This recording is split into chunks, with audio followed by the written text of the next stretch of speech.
오늘은 창세기 19장 말씀을 통해서 우리가 하나님의 말씀을 함께 나누도록 하겠습니다. 오늘 본문의 말씀은 롯에 대한 이야기입니다. 이 롯에 대한 이야기인데 오늘 본문의 롯의 가족은 아주 긴박한 상황에 처해져 있었습니다. 왜냐하면 하나님께서 롯이 살고 있었던 소돔 땅을 멸망시키시기로 결정하셨기 때문입니다. 이제 곧 롯이 살고 있는 소돔 땅은 완전히 심판을 당할 그런 긴박한 상황이었던 겁니다. 그 전에 아브라함은 하나님께 기도했습니다. 하나님께 간구했습니다. 소돔 땅에 의인 50명이 있으면 용서해 주시겠습니까? 45명이 있으면 40명, 30명, 20명, 10명까지 10명만 있으면 용서해 주시겠습니까? 라고 간구했습니다. 그때 하나님은 소돔 땅에 의인 10명이 있으면 이 땅을 용서하시겠다 약속하셨습니다. 그러나 소돔 땅에 의인 10명이 있었습니까? 소돔 땅에는 의인 10명이 없었습니다. 하나님께서 찾으시는 의인 10명이 없어서 그 땅은, 그 도시는 멸망당할 수밖에 없었습니다. 하나님은 심판을 결정하셨고 그것을 이루시려고 했었습니다. 이렇듯 하나님의 종말, 하나님의 심판이 곧 다가오는 긴박한 상황에서 롯의 가족들은 그 멸망을 어떻게 받아들이고 있었습니까? 오늘 14절 말씀에 이렇게 이야기를 하고 있습니다. 함께 읽겠습니다. 시작. 롯이 나가서 그 딸들과 결혼할 사위들에게 말하여 이르기를 여호와께서 이 성을 멸하실 터이니 너희는 일어나 이곳을 떠나라 하되 그의 사위들은 농담으로 여겼더라. 하나님께서 이 도시를 멸망시키겠다 결정하셨다. 그래서 얘기를 했는데 딸들과 사위가 뭐라고 얘기합니까? 농담으로 여기는 거예요. 사위들이 농담으로 여기는 겁니다. 빨리 떠나라고 이야기했지만 이 긴급한 상황에서도 농담으로 받아들였다는 거예요. 왜 그렇겠습니까? 사실 근본적인 문제는 사위에게 있는 것보다 롯과 롯의 아내에게 있었습니다. 왜냐하면 롯과 롯의 아내는 평소 그 다른 사람들에게 신앙의 본을 보이지 못했기 때문입니다. 평소에 신앙의 본을 보이지 못하다 보니까 결정적인 순간에 그들의 장인의 말을 들으려 하지 않았습니다. 롯과 롯의 아내는요, 그 소돔 땅이 너무나 좋았습니다. 애굽 땅과 같이 물이 쫙 흐르고 그렇게 살아가면서 그 땅에 있는 것들을 더 풍요롭게 살아가는 것을 원했습니다. 다시 말하면 정말 안일하게 살아가고 있었습니다. 그러니 결정적으로 자식들에게 이야기를 할 때 그 말이 통하지가 않는 겁니다.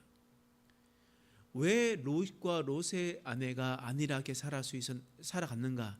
이 말씀은 밑에 절의 말씀 보면 알 수 있습니다. 15절의 말씀입니다. 읽어보겠습니다. 시작. 동틀 때에 천사가 롯을 재촉하여 이르되 일어나 여기 있는 내 아내와 두 딸을 이끌어내라. 이 성의 죄악 중에 함께 멸망할까 하노라. 이제 곧 심판이 다가오니까 천사가 롯을 재촉합니다. 여러분, 곧 유황비가 내릴 것이다, 심판이 될 것이다 하면 우리는 어떻게 되겠습니까? 서둘러 떠나가는 것이, 하나님의 말씀 듣고 떠나가는 것이 당연한 것 아닙니까? 근데 롯이 어떻게 해요? 16절 말씀이에요. 읽겠습니다. 시작. 그러나 롯이 지체하매 그 사람들이 롯의 손과 그 아내의 손과 두 딸의 손을 잡아 인도하여 성 밖에 두니 여호와께서 그에게 자비를 더하심이었더라. 롯이 어떻게 한다고요? 지체하매.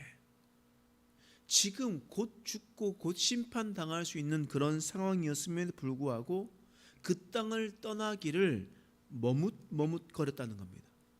지체를 하고 있다는 거예요. 다시 말하면 그 땅의 미련이 너무나 많았던 겁니다. 마음을 그곳에 두고 그 성을 집착하고 있었음을 우리는 볼 수가 있습니다. 롯이 지금 곧 심판당했음에도 불구하고 지체할 만큼 그 땅을 사모했고 그 땅에 미련을 많이 두었습니다. 그러니 사위들도 이 롯이 하는 말을 농담으로 받아들일 수밖에 없었습니다. 평소에 롯이 그 땅을 얼마나 사랑했는지 롯의 사위들이 너무나 잘 알고 있었기 때문입니다.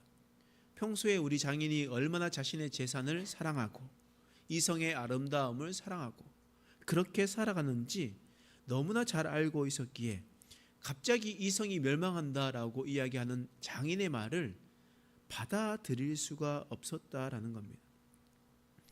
여러분, 지금 롯은 지금 바로 떠나야 하는데 계속 지체한 이유는 바로 미련 때문이었습니다. 여러분이 잘 생각해야 됩니다. 하나님께서 심판을 결정하셨고 하나님께서 말씀하시면 우리는 그것을 두고 떠나야 합니다.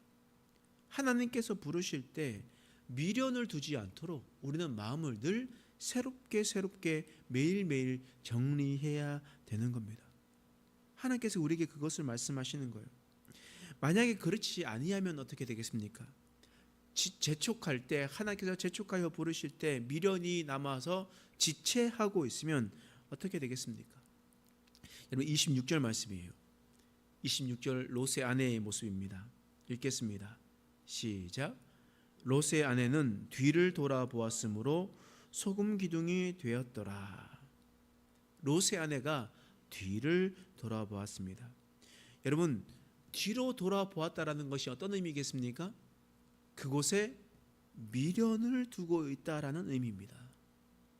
그곳 가운데 심판당해서 유황불이 나가고 모든 것이 싹 쓸어버리면 두렵고 떨리고 걱정되어서 앞만 보고 달려가야 되는데 그것을 뒤를 돌아보아서 그곳을 바라본다라는 것은 소돔 땅에 있었던 사람들과 같이 똑같이 될 수밖에 없는 그런 모습이었다는 것입니다.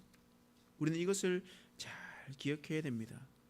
단지 돌아본다는 것은 여러분 또한 자신이 구원을 받았잖아요. 자신이 지금 불구덩이에서 구원을 받았으면 하나님 앞에 감사하고 은혜에 감사해야 되는데 그 옛것에 돌아보고 있다는 겁니다. 뒤로 돌아보았다는 것은 하나님 앞에 회개하고 내가 그 땅에 살았을 때에 자신이 잘못 살았음을 회개하고 있어야 되는데 회개하지 않고 또한 그 땅을 돌아보았다라는 겁니다. 그러니 회개하지 않고 미련을 계속 두니까 옛것을 계속해서 돌아보게 되는 것입니다. 자꾸 그렇게 돌아보는 거예요. 오늘 이 소돔 땅의 심판을 통해서 하나님께서 우리에게 분명하게 말씀하시는 것이 있습니다. 먼저는 롯의 모습이었습니다. 롯이 신앙의 모범을 보이지 못하니까 그의 입술에 권세가 없었습니다. 하나님께서 심판하시기로 결정했었으면 다른 가족들도 순종해서 같이 뛰쳐나가야 되는데 롯의 말을 농담으로 여겼습니다.